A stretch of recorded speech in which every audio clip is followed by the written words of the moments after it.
Merci bien, Chérif Diop. Nous enchaînons avec notre deuxième invité, Reed Brody, qui est avocat. Il est le conseiller juridique de Human Rights Watch. Bonsoir, maître, et merci d'avoir accepté notre invitation. Bonsoir. On va commencer par la nouvelle phare de la journée. L'ancien président tchadien Hissène Habré qui retourne chez lui en résidence surveillée pour 60 jours. Est-ce que la nouvelle vous a surpris? Ça ne nous a pas surpris. Ça fait déjà un moment que les soutiens d'Hissène Habré font pression pour sa libération. En fait, depuis qu'il a été condamné par les chambres africaines extraordinaires pour crimes contre l'humanité, pour viol, pour torture, pour esclavage sexuel, ses soutiens font pression pour sa libération. Nous, en utilisant beaucoup de prétextes différents, supposée maladie, son âge, etc. Maintenant, avec le coronavirus, on s'y attendait un peu. Oui. Évidemment, moi je vous parle depuis Barcelone en Espagne, qui est une ville meurtrie par le coronavirus. J'ai des amis qui sont morts. Je ne souhaite cette maladie à personne, ni à Hissène Habré. Maintenant, Hissène Habré était dans une cellule isolée. Il était, même l'administration pénitentiaire le dit, il était dans une cellule à part, une espèce de cellule VIP, où il était bien protégé du virus. Maintenant, je ne vais pas entrer dans une querelle.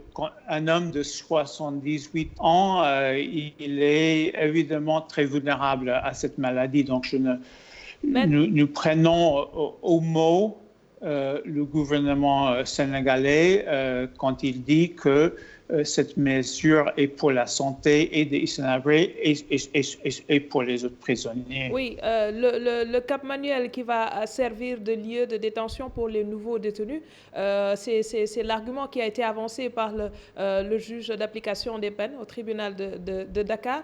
Mais à côté, il y a les garanties qui ont été données par le ministre de la Justice qui dit qu'après la durée de 60 jours, il devrait retourner au camp pénal. C'est dans l'ordonnance du juge et nous avons été très rassurés d'écouter hier soir le ministre parler et dire qu'en fait, Hissène Habré, il est toujours en détention. C'est le lieu de détention qui a changé et il sera surveillé, etc. Donc, une fois de plus, nous ne voulons pas de mal à Hissène Habré. Nous voulons qu'il purge sa peine pour laquelle il a été condamné. Nous voulons qu'il indemnise les victimes. J'espère qu'on va en parler aussi. Oui, bien sûr. Mais nous n'avons pas d'autre choix. Nous prenons au mot le gouvernement sénégalais. Soit dit en passant, le gouvernement sénégalais a beaucoup fait dans cette affaire. Les victimes qui cherchaient justice depuis 20 ans, c'est l'arrivée du gouvernement de Macky Sall qui a permis que cette brèche s'ouvre pour que les victimes aient une justice. Maintenant, oui. Après l'annonce de cette nouvelle, est-ce que vous, à votre niveau, vous avez reçu des appels ou des messages venant de victimes du régime de Hissène Habré? Ah, évidemment, je vous parle au nom des victimes. Moi, j'ai passé toute la journée à parler avec mes amis, avec mes clients, mes amis, les victimes. Ce sont des personnes, évidemment, ce sont des personnes que Hissène Habré a fait torturer, dont les parents a été disparus sous Hissène Habré, même des personnes qui ont été violées ou qui ont été soumises à l'esclavage sexuel par Hissène Habré. Ce ne sont pas des personnes, évidemment, qui qui portent dans le cœur Hissène Habré. Elles étaient, je vous dis, si c'était elles qui vous parlaient en ce moment, la réponse serait beaucoup plus agressive que la mienne. Quelles sont leurs craintes, justement? Écoute, moi, j'ai des amis victimes qui ont, comme Hissène Habré, qui ont 70 ans, qui ont 80 ans et qui n'ont pas le même accès à la santé qu'Hissène Habré, qui attendent toujours que leur indemnisation. Donc, elles sont très scandalisées, les victimes. Moi, j'essaie de parler avec elles, mais évidemment, tout cela a été fait au nom des victimes. Je pense aux femmes surtout qui ont été envoyées par Hissène Habré pour servir d'esclaves sexuels à ses troupes et qui ont eu le courage de quitter le Tchad et de venir jusqu'à Dakar pour témoigner devant en public pour expliquer comment elles étaient violées par les soldats d'Hissène Habré et qui maintenant sont jetées en pâture, qui n'ont rien. Moi, j'étais au Tchad il y a 2 mois de cela et ces victimes attendent toujours une réparation et elles demandent où est l'argent que Hissène Habré avait volé du trésor tchadien. Il ne faut pas oublier que quand Hissène Habré est parti du Tchad, il a emporté avec lui tout le trésor tchadien et qu'il a utilisé cet argent à bon escient pour tisser un réseau de protection au Sénégal qui a obstaculisé la Cour de justice pendant beaucoup d'années.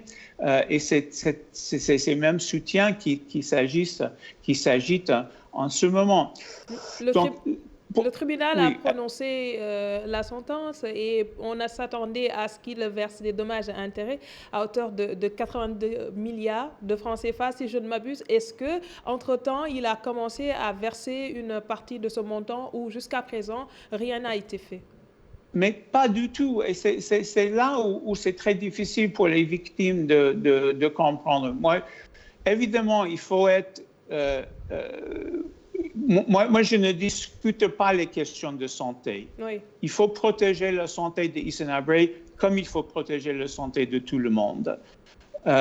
Mais quand même, il n'a pas fait le moindre geste d'indemniser. Il a été condamné pour ses crimes. Il a été condamné, comme vous avez dit, 82 milliards de francs CFA, mais ni une centime. Tout cet argent, d'après les recherches des chambres africaines, tout cet argent a été mis dans les prête-noms, dans les noms de sa famille, des propriétés, sous d'autres noms. Même l'ambassade américaine, il se trouvait qu'ils louaient une propriété qu'ils ne savaient pas, eux, qui appartenait à Hissène Habré. Donc, oui, Hissène Habré, il faut qu'il soit protégé, mais il faut aussi qu'il fasse un geste envers ses pauvres victimes. Quels sont les instruments juridiques sur lesquels les victimes peuvent s'appuyer pour aujourd'hui le forcer à pouvoir verser ce montant, même si cela devrait se faire sur un délai bien déterminé? Bon, comme vous savez, les chambres africaines ont mandaté un fonds africain de soutien des victimes qui a le mandat maintenant de rechercher les avoirs qu'Hissène Habré a mis dans les autres noms, dans les autres pays, en France, en Suisse, à Monaco, etc. Mais ce fonds ne fait que commencer son travail. Et donc, si Hissène Habré n'accepte pas volontairement à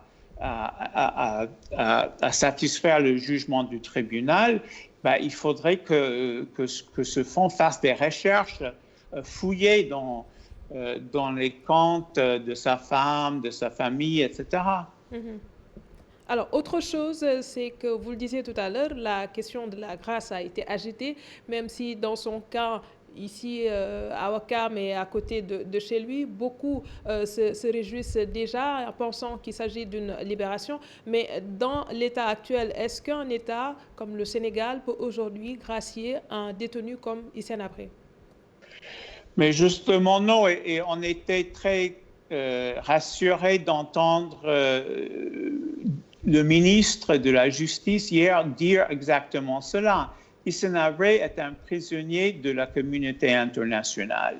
Il est condamné par un tribunal mixte, mais le statut des chambres africaines extraordinaires dit très clairement que l'État du Sénégal, l'État de l'application de la peine, est lié par la durée de la peine.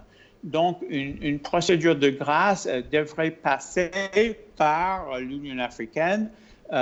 En plus, il ne faut pas oublier que l'année passée, quand les soutiens d'Hissène Habré ont demandé la grâce, c'est même le comité contre la torture des Nations Unies qui est intervenu pour avertir au Sénégal que la libération anticipée de quelqu'un qui a commis des crimes internationaux comme la torture et l'esclavage sexuel serait une violation de l'obligation de tous les États du Sénégal de réprimer ces crimes. Vous vous souvenez que les victimes ont lutté pendant 20 ans oui. Pour le jugement.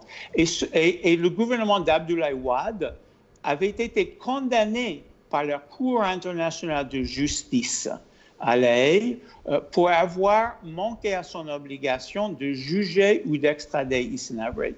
Et quand Macky Sall est arrivé au pouvoir, avec Aminata Touré, ministre de la Justice, Sidiki Kaba, etc., le Sénégal a organisé le procès. Mais on ne peut pas organiser le procès et puis le gracier, le condamner aussitôt. Ce serait une violation de la même obligation qu'avait signalé la Cour internationale de justice. Donc, le Sénégal ne peut pas. Le Sénégal est lié par la durée de la peine. Exactement.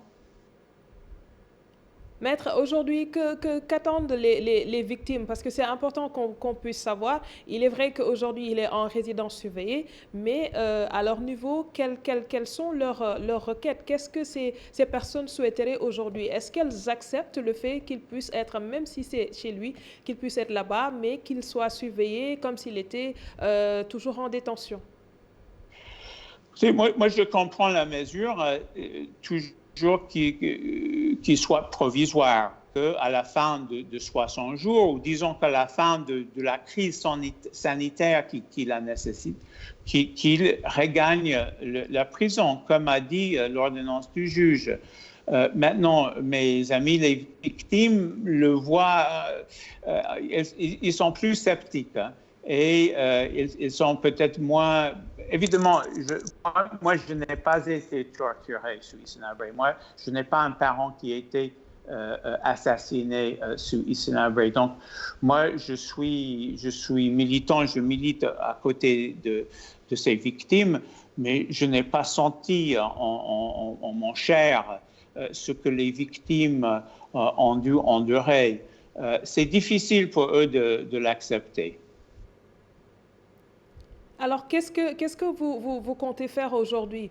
Même si le dossier a déjà été bouclé et que le verdict a été rendu, et qu'est-ce que vous comptez faire pour que les victimes puissent un jour pouvoir être peut-être dans des conditions qui leur permettent de pouvoir vivre comme il le faut sans pour autant s'inquiéter du fait que peut-être bien ils s'inquiètent de voir Hissène Habré qui peut aujourd'hui rentrer chez lui ou qui peut ne pas retourner en prison, puisque ce sont des idées qui leur reviennent en tête?